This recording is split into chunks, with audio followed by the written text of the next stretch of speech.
High guys, எபிசோடோட ஸ்டார்டிங்லேயே பார்த்தீங்கன்னா நம்ம ஹீரோயினை தான் காட்டுறாங்க. அவள் பார்த்தீங்கன்னா கான்ட்ராக்ட் எல்லாம் வேலை செய்யறதுக்கு போட்டுக்கிட்டு இருக்க. அங்கே செக் பண்ணுறது வேறு யாருமே இல்லை, நம்ம ஹீரோவோட மேனேஜர் இருக்காங்களா அவங்க தான்.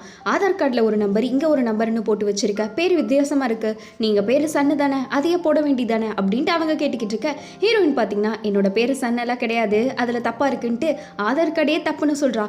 இவங்க கடுப்பில் பார்த்தீங்கன்னா ஃபார்மில் நம்ம சன்னு நம்ம ஹீரோயினை பேரை மாற்றிட்டாங்க. இந்த மாதிரி கொஞ்சம் மரியாதையாக கொடுத்து பேச பழகு, ஓகேவா, நீ வேலை செய்ய தானே வந்திருக்க அப்படின்ட்டு இருக்க. எல்லாம் என் தலையெழுத்துடான்ட்டு சரிங்க மேடம், எனக்கு ஒரு பிரச்சனையும் இல்லை அப்படின்ட்டு ஹீரோயின் சொல்லிக்கிட்டு இருக்கா.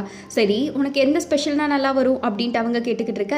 ஹீரோயின் எல்லாமே சொல்லிடுறா. அதனால அவங்க கொடுப்பாங்க பாருங்க, டான்ஸ் ஆடுறதுக்கு பொம்மையை கொடுத்து விட்டுருவாங்க. அவ்வளோ ஆடுறா, நோட்டீஸ் கொடுக்குறா, எவனும் ஒரு பயிலும் வாங்க மாட்டேங்கிறான். டே தொப்பி, நீயாச்சும் வாங்கிட்டு போ அப்படின்ட்டு ஹீரோயினை கொடுத்துட்டு இருக்கா. கடைசியில் இவளை தள்ளியே விட்டுடுறாங்க. பட் எந்திரிக்கலான்னு போகும்போது குழந்தைகளாம் வந்து நம்ம ஹீரோயின் அமுக்கி ஒரு படாத பாடுபடுத்திடுறாங்க. இன்னொரு பக்கம் ஹீரோ பார்த்தீங்கன்னா நேராக கோச்சுக்கிட்டே வந்து கேஸ்லான்னு வந்திருக்காரு. அவர் நல்லா தூங்கிட்டு இருக்காரு.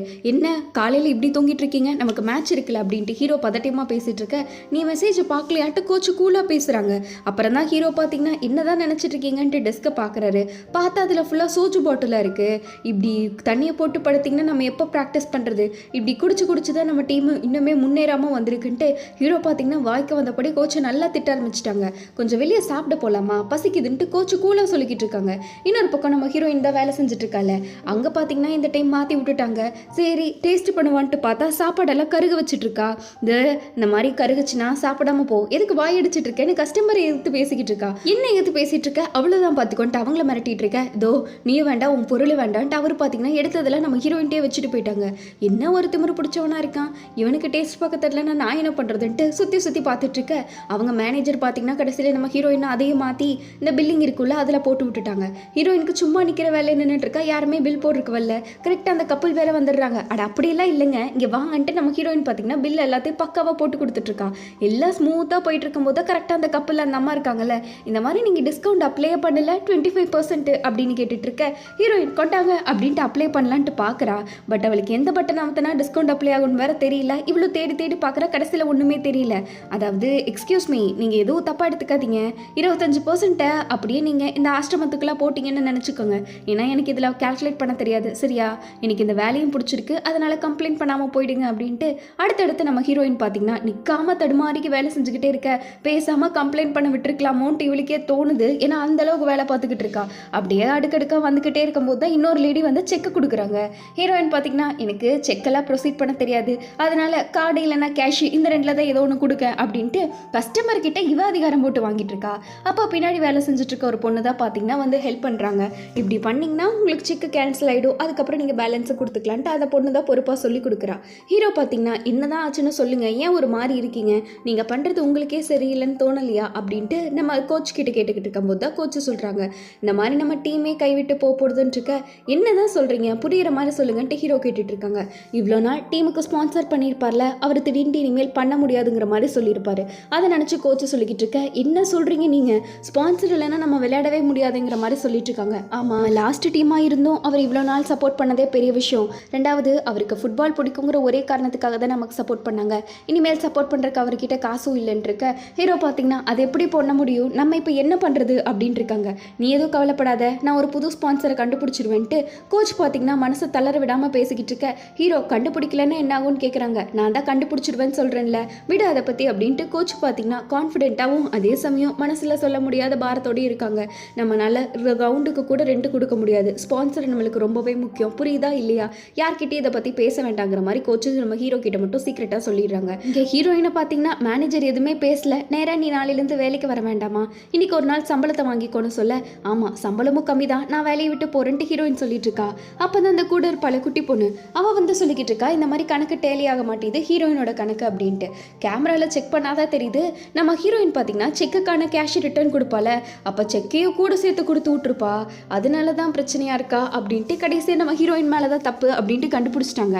மேனேஜர் பார்த்தீங்கன்னா இதெல்லாம் நடக்கிறதுலாம் சாதாரணம், நீ எதுக்கும் கவலைப்பட்டுக்காத, உன் சம்பளத்துலேருந்து இன்னைக்கு ஒரு நாள் கழிஞ்சதா, அது போக மிச்சம் இன்னும் நீ 4000 மட்டும் கொடுத்தா போதும், உன்னோட கணக்கெல்லாம் முடிஞ்சதுன்ட்டு ஹீரோயின்ட்டு எக்ஸ்ட்ராவாக 4000 கேட்குறாங்க. ஹீரோயின் பார்த்தீங்கன்னா ஐயோ நான் தெரியாமல் தானே பண்ணேன், இந்த ஒரு டைம்லாம் மன்னிச்சு விடுற பழக்கம் இல்லையா அப்படின்ட்டு எவ்வளோ கெஞ்ச முடியுமோ கெஞ்சிக்கிட்டு இருக்கா. பேர் இருந்த பொண்ணு இப்படி கெஞ்சிக்கிட்டு இருக்க. மேனேஜர் நானும் வேலைக்கு தானமாக செய்கிறேன், பணத்தை கொடுத்தாதான் ஒரே முடிவு அப்படின்ட்டு அவங்க பார்த்தீங்கன்னா பணம் கொடுத்தே ஆகணும்னு சொல்லிடுறாங்க. நான் வேற வாய் சும்மா சும்மா இல்லாமல் அது இதுன்ட்டு பேசிட்டுனே இப்போ அவன் வந்து பணம் ஆயிட்டா நான் என்ன பண்ணுறது அப்படின்ட்டு ஹீரோயின் மண்டே பிச்சுட்டு இருக்கும்போது பேசாமல் என்னோட ட்ரெஸ் எல்லாம் வித்தரலாமா, அதனால எக்ஸ்பென்சிவாக தான் இருக்கும்னு நினச்சிட்டு இருக்கா. கரெக்டாக நம்ம ஹீரோவை பார்த்தீங்கன்னா வீட்டுக்குள்ளே வர்றாங்க. வந்த உடனே நம்ம ஹீரோயின் கிட்ட கை ஃபுல்லாக படமாக இருக்குது. ஹீரோக்கே ஆச்சரியம், எப்பட்றா அப்படின்ட்டு. என்ன நீ இவ்வளோ சொன்னால் சம்பாரிச்ச மாதிரி ஜாலியாக நின்றுட்டு இருக்க, அப்படி எவ்வளோ சம்பாரிச்சேன்னு கேட்டுட்டு இருக்க.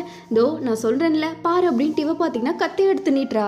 இன்னும் ஒத்தையில் நீட்டுவேன்னு பார்த்தா கத்தையாக நீட்டுற அப்படின்ட்டு ஹீரோவே ஆச்சரியப்பட்டு போயிடுறாங்க. ஏன்னா நம்ம ஹீரோயின் பார்த்தீங்கன்னா ட்ரெஸ் எல்லாம் வித்துட்டா. ஆனால் அது ஹீரோ கிட்ட சொல்லலை. அப்படி நீ என்னதான் வேலை செஞ்சுட்டு ஹீரோ கேட்டுட்டு இருக்க, அதெல்லாம் என்னோட திறமையை பொறுத்தது, நீ எந்த கேள்வியும் கேட்காத. எப்படி நான் என் ஸ்கில்ல சொன்னேன்னா நீ அதில் மட்டும் கான்சென்ட்ரேட் பண்ணு, ஃபுட்பாலில் மட்டும் எப்படியாச்சும் ஜெயிச்சிரு, நம்ம ஜாலியாக இருக்கலாமா அப்படின்ட்டு பேசிட்டு இருக்க. கரெக்டாக நம்ம ஹீரோவோட ஃப்ரெண்ட்ஸ் எல்லாம் சேர்ந்து வந்துடுறாங்க. இப்போ என்னடா இங்கே பண்ணுறீங்கன்ட்டு ஹீரோ பார்த்தீங்கன்னா ஃப்ரெண்ட்ஸை கேட்டுக்கிட்டு இருக்காங்க. டே இன்னைக்கு இன்டர்நேஷ்னல் மேட்ச் நடக்க போகுதுடா, வேர்ல்ட் கப்பு, அதை நம்ம எப்போவுமே ஒட்டுக்காதானே உட்காந்து பார்ப்போம், அதுதான் வந்துட்டுன்ட்டு அவனுங்க பார்த்தீங்கன்னா வீட்டுக்குள்ளே வந்து சமைக்கவே ஆரம்பிச்சிட்டாங்க. ஹீரோக்கு மனசே இல்லை, எதுக்குடா வந்தீங்கிற மாதிரி. இப்போ உங்களை யாரை காணும்னு சொன்னான்ட்டு நேராகவே கேட்டுடுறாங்க. ஹீரோயினுக்கு எந்த பிரச்சனையும் இல்லைன்னா நாங்கள் இருக்கோம் அப்படின்ட்டு இருக்க. நீங்கள் தான் ட்ரீட் வைக்க போகிறீங்களே, அப்புறம் எனக்கு என்ன பிரச்சனைட்டு ஹீரோயின் சோடு தான் முக்கியம்ட்டு இருந்துக்கிறா. அங்கே பல நாளுக்கு அப்புறம் எல்லா டீமாக உட்காந்து ஊரில் இருக்க அரட்டை எல்லாத்தையுமே பேசிட்டு பத்தாதுக்கு நம்ம ஹீரோவை கலாய்ச்சிட்டு இருக்க. அந்த ஒருத்தர் தான் பார்த்தீங்களா, அவனுக்கு யாரோ ஃபாலோ பண்ணுற மாதிரியே இருக்குல்ல, மறுபடியும் அவனுக்கு அந்த ஃபீல் வந்துருச்சு. உங்களுக்கு எதுவும் தோணலையா, எனக்கு மட்டும் யாரோ என்னை ஃபாலோ பண்ணிட்டு இருக்கிற மாதிரியே இருக்குது. ஏன்னா நடந்து போயிட்டு இருந்தேன் ஸ்ட்ரீட்டில், டக்குன்னு லைட் எரிஞ்சுது, நான் கூட ரெடி பண்ணிட்டாங்கன்னு நினச்சேன். பட் அப்பையும் யாரோ என்னை பின்னாடி இருந்து பார்த்துட்டு இருக்க மாதிரியே இருந்துச்சு. நான் பயந்து குடுகுடுன்ட்டு ஓடிட்டேன். அதே மாதிரி தான் பல இடத்துல என்னை யாரோ ஃபாலோ பண்ணிகிட்டே இருக்கிற மாதிரி இருக்குது அப்படின்ட்டு இருக்க. நீ ஒன்றும் அவ்வளோ ஒருத்தலாம் இல்லை மச்சான், உனக்கே தெரியும்ல, எவனாச்சும் வேலை இல்லாதவன் உன்னை 2 டைம் பார்த்துருப்பான், அதுக்குன்னு இப்படியெல்லாம் கட்டுக்கதை கத்திட்டு இருக்காதுன்னு கூட இருக்கிறவங்களாம் சொல்லிக்கிட்டு இருக்கான். டே இதெல்லாம் நடக்கிறதுலாம் சகஜண்டா, அப்படியே கண்டுக்காதடா அப்படின்ட்டு இருக்க. ஹீரோயினுக்கு மட்டும் இடிக்குது, ஏதோ ஒன்று நடக்குது அப்படின்ட்டு இருக்க. கரெக்டாக இவங்களாம் டிஸ்கஸ் பண்ணிட்டு இருக்காங்க. பின்னாடி இருந்து திடீர்னு ஒரு லைட்டு, எல்லாம் பயந்து போயிட்டாங்க. நான் சொல்லலை ஏதோ ஒன்று இருக்குது அப்படின்ட்டு அவனும் பார்த்தீங்கன்னா பதறி அடிச்சிட்டு இருக்கான். ஹீரோயின் பார்த்தீங்கன்னா உங்ககிட்ட கொஞ்சம் தனியாக பேசணும், வெளியே வா அப்படின்ட்டு ஹீரோவை மட்டும் கூட்டிகிட்டு போகிறா. அப்படி எங்கடா கூட்டிகிட்டு போகிறான் நம்மலாம் நினச்சிட்டு இருந்தா, அந்த குட்டி ஃபாக்ஸ் இருக்குல்ல 8 அதுதான் வந்திருக்கு. அக்கா எப்படி இருக்கீங்கன்ட்டு. இன்னொரு பக்கம் நம்ம செக்ரட்டரி இருக்கான்ல அவனை தான் கட்டுறாங்க. அவன் நேராக போய் சிஓட்ட பேசிகிட்டு இருக்கான். என்னடா மேட்ரு அப்படின்னா, சிஓ பார்த்தீங்கன்னா 10 வருஷம் கழிச்சு உன்னோட வீட்டுக்கு வந்திருக்கானாமா, அதுக்காக வாழ்த்து தான் சொல்லிக்கிட்டு இருக்கான். இனிமேல் நான் பயப்பட்டு அங்கே இங்கேயும் சுற்றணும்னு தேவையில்லை. சரி நான் சொன்ன மேட்ரு விசாரிச்சியா அப்படின்னு கேட்டுக்கிட்டு இருக்க. இப்போதான் ஒரு விஷயம் சொல்கிறாங்க. ஷாமான் இருக்கான்ல, அதாவது அந்த பேயோட்டுறவன் இருக்கான்ல, அவன் பார்த்தீங்கன்னா ஏதோ ஒரு பொருளை தேடிக்கிட்டு இருக்கானாமா. அது எந்த பொருள்னு தெரியல, பட் அது மூலியமாக ஏதோ ஒரு வேலை இருக்குன்னு மட்டும் எனக்கு தெரியுது. அவனை கரெக்டாக ஃபாலோ பண்ணி ஒரு கண்ணு வச்சுக்கோ, அவனை பற்றின அப்டேட் எனக்கு கொடுத்துட்டே இருன்னு சொல்லிட்டு இருக்க. நம்ம ஹீரோவோட ஸ்பான்சர்ஷிப் கூட கேன்சல் ஆயிருக்குல்ல, அது வேற யாருமே இல்லை, இவனோட வேலை தான். அந்த ஓனரை பார்த்து பிளாக்மெயில் பண்ணி கேன்சல் பண்ணி விட்டானுங்க. இங்கே அந்த 8 பார்க்கும்போது நம்ம ஹீரோயினுக்கு ஏதோ ஒன்று ஞாபகம் வருது. உனக்கு சக்தி கிடைச்சிருச்சு தானேன்னு இருக்க. ஆமாம் அது எப்படி உங்களுக்கு கிடைக்கும் அப்படின்ட்டு அவ சொல்லிக்கிட்டு இருக்கா. ஏன்னா பவர் எல்லாம் பார்த்தீங்கன்னா கொஞ்சம் கொஞ்சமாக இம்ப்ரூவ் ஆகிட்டு இருக்கு. நம்ம ஹீரோயினுக்கு அந்த லைட்டு அந்த இம்ப்ரூவ் ஆனால் மட்டும்தான் வரும். அதெல்லாம் ஓகே, ஆனால் ஏதோ ஒன்று சரியில்லையே, நீ ஏன் இப்படி வெக்கப்பட்டு இருக்க, தயங்கிட்டு இருக்க, இப்பெல்லாம் நீ இருக்க மாட்டியே, ஏதோ ஒன்று உன்கிட்ட இடிக்குதே அப்படின்ட்டு இருக்க. அவள் பார்த்தீங்கன்னா வெக்கத்தில் மிதந்துட்டு இருக்கா. ஒரு நிமிஷம் இரு, நீ தான் அவனை ஃபாலோ பண்ணிட்டு இருக்கியா என்ன, அப்படியெல்லாம் என்கிட்ட சொல்லிடாதடி அப்படின்ட்டு இவ கத்திக்கிட்டு இருக்க. ஆனால் கடைசியாக ஃபாலோ பண்ணதே பார்த்தீங்கன்னா அந்த 8 ஃபாக்ஸ் தான். ஆக்சுவலாக அவன் மேலே இவளுக்கு ஒரு க்ரஷ் மாதிரி இருக்கும், அதனால தான் ஃபாலோ பண்ணிட்டு இருந்தேன்னு சொல்லிக்கிட்டு இருக்கா. இங்கே ரூமில் பார்த்தீங்கன்னா இந்த சாஸ் கம்மியாக இருக்குது, நான் போய் சாஸ் எடுத்துகிட்டு வரேன்ட்டு ஃப்ரெண்டு ஒருத்தன் பார்த்தீங்கன்னா எந்திரிக்கிறான். ஆனால் ஹீரோயின் ஏய் நில்லு அப்படின்னு கத்திக்கிட்டு இருக்க. இவனு கரெக்டாக நின்றுட்டான். சாஸே வேண்டாம் நம்ம அப்படியே சாப்பிட்டுக்கலான்ட்டு இவன் பாவம் பயந்துட்டு சாப்பிட்டு இருக்க. அங்கே அந்த க்ரஷ் இருக்கான்னு பார்த்தீங்களா, அந்த பையன் தான் கொஞ்சம் உற்சாகப்படுத்திக்கிட்டு இருக்கான். டே விடுங்கடா, எப்படியோ ஓசியில் தானே வந்திருக்கோம், எல்லாம் நடக்கிறதான் இருக்க. எத்தனை டைம் சொல்லியிருக்கேன் உனக்கு, மனச பையல்களை நம்பாதன்னு கேட்டியான்ட்டு ஹீரோயின் அடி நடிச்சிட்டு இருக்கா. உனக்கு அறிவே இல்லையா, எவ்வளோ டைம் சொன்னாலும் கேட்க மாட்டேன் அப்படின்ட்டு அந்த ஃபாக்ஸ் அடிக்கிறேன்னு நினச்சிட்டு ஹீரோ அடிச்சுக்கிட்டு இருக்க. எவ்வளோ ஆத்திரமானாலும் தான் நம்ம ஹீரோயின் கடங்கவே இல்லை. அவளை மாதிரியே இருக்க, அவளை மாதிரியே பண்ணுற, என் உயிரை வாங்குறதுக்குனே வருவீங்களாடி இந்த ரூபம் போட்டுன்ட்டு அவள் பார்த்தீங்கன்னா கத்திக்கிட்டு இருக்கா. நீ ஹியூமன் ஆகுறனா ஆகு, அது எனக்கு தப்பு இல்லை, ஆனால் அதுக்கெல்லாம் ஒரு ஸ்டாண்டர்ட் வேணாமா. அவனை கட்டிட்டு நீ என்ன பிச்சையை எடுக்க போகிற, இன்னொருத்தர் இருக்கான் பாரு அவனை கூட லவ் பண்ணு அப்படின்ட்டு இருக்க. நீங்கள் மட்டும் என்ன, நான் பார்த்துட்டு தான் இருக்கேன் 2 பேரும் கையை பிடிச்சிட்டு சுற்றிட்டு இருக்கிறதுன்ட்டு 8 ஃபாக்ஸ் கேட்க ஆரம்பிச்சிடுச்சு. ஹீரோயின் அதெல்லாம் வேற மேட்ரு, உனக்கு அது தெரியாது, தோ கங்ஷோலோட மெமரியெல்லாம் நான் அழிச்சு விட்டுருவேன் ஹீரோவோடது, அதனால நீ எதுக்கும் கவலைப்படாதுன்ட்டு நம்ம ஹீரோயின் பார்த்தீங்கன்னா எல்லாத்தையுமே பேசிக்கிட்டு இருக்கா. ஆனால் அந்த ஃபாக்ஸுக்கு என்ன பேசுறதுனே தெரியல. அவன் மறுபடியும் வைக்கப்பட்டு சிரிச்சுக்கிட்டே எனக்கு அவரை பிடிச்சிருக்கு அப்படின்ட்டு இருக்கா.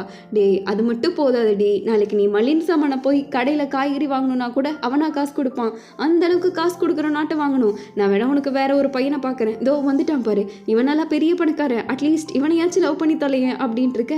அந்த ஃபாக்ஸ் பார்த்தீங்கன்னா முடியவே முடியாதுங்கிற மாதிரி நின்றுக்கிட்டு சிரிச்சுக்கிட்டு இருக்கு. சரி இங்கே என்ன மேட்ரு, ஒரு முக்கியமான விஷயம் சொல்லணும் அப்படின்ட்டு அவன் தயங்கிக்கிட்டே பேசிகிட்டு இருக்கான். ஹீரோயினுக்கு பார்த்தீங்கன்னா உள்ளே வந்ததுக்கப்புறம் தான் தெரியுது யாரோ ஒருத்தன் வீட்டில் ஏசியை திருடிட்டு போயிட்டான் அப்படின்ட்டு. இவ்வளோ பெரிய திருடன் ஏசியில் வந்து யாரா திருடுவா, வேற எதனா பொருள் காணாமல் போயிருக்கான் இருக்க. ஹீரோ உனக்கு எதனா தெரியுமான்னு ஹீரோயின்ட்டு கேட்குறாங்க. ஆக்சுவலாக அடகு வச்சதே பார்த்தீங்கன்னா நம்ம ஹீரோயினாக தான் இருக்கும்.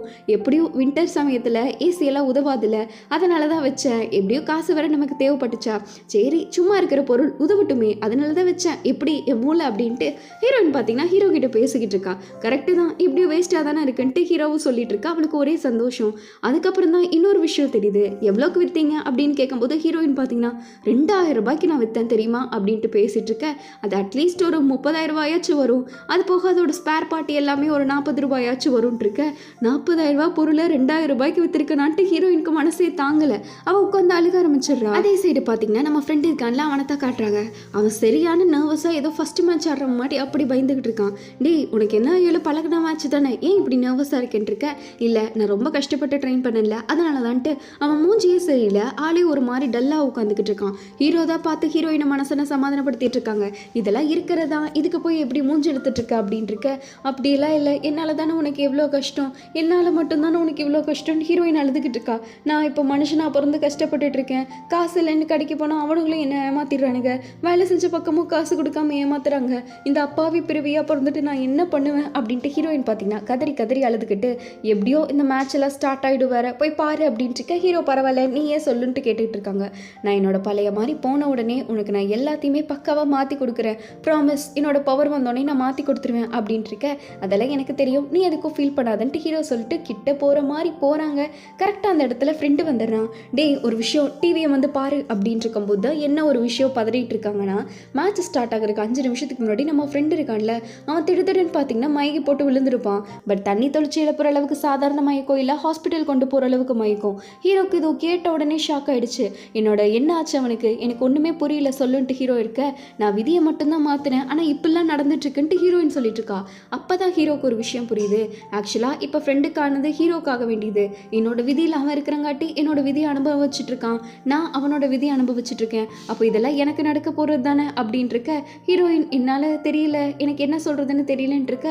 இன்னொரு பக்கம் ஃப்ரெண்டு உயிருக்கு போராடிட்டு இருக்குன்ட்டு அதோடு இந்த எபிசோட அப்படியே விறுவிறுப்பாக முடிக்கிறாங்க. எப்படி கைஸ், கண்டிப்பாக இந்த எபிசோட் நல்லா இருக்கும்னு நினைக்கிறேன். பிடிச்சிருந்தா லைக் ஷேர் எல்லாம் பண்ணுங்கள். அடுத்து ஒரு சூப்பரான எபிசோடில் மீட் பண்ணுவோம். அது வரைக்கும் பை ஸ்வீட்டீஸ்.